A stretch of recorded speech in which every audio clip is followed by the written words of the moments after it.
Saudaraku, tim bola voli putra Jakarta Lavani Alubang Electric harus puas menjadi runner-up pada Proliga 2024 setelah kalah dari Jakarta Bayangkara Presisi. Tim milik Presiden Republik Indonesia ke-6 Susilo Bambang Yudhoyono itu kalah dengan skor 1-3 pada partai puncak Grand Final Proliga 2024 di Indonesia Arena Senayan Jakarta pada Minggu 21 Juli malam.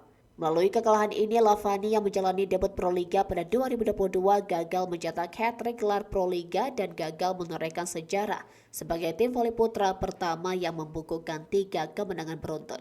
Hingga saat ini baru tim voli putri Jakarta Electric PLN yang melakukannya dengan menorehkan tinta juara pada Proliga 2015, 2016, dan 2017.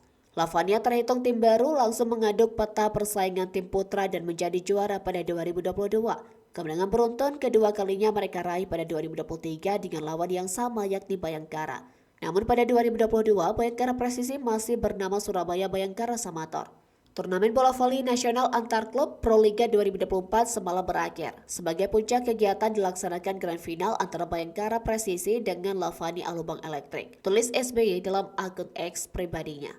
Selaku pendiri Lavani, saya mengucapkan selamat kepada klub Bayangkara yang menjadi champion pada Proliga musim ini. Saya menyaksikan bahwa semalam Bayangkara benar-benar bermain dengan baik dan hampir semua permainannya on fire, ungkap SBY.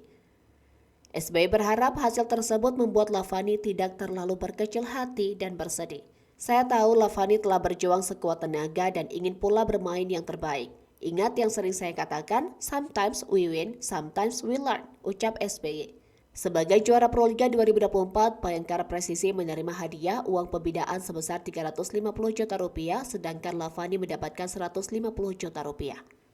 Peringkat ketiga yang ditempati Palembang Bang Sumsel Bubble yang mengalahkan Jakarta Steenbeen 3-0 pada perebutan peringkat ketiga mendapatkan 125 juta rupiah. Jakarta Steenbeen yang ada di ranking keempat mendapatkan 100 juta rupiah.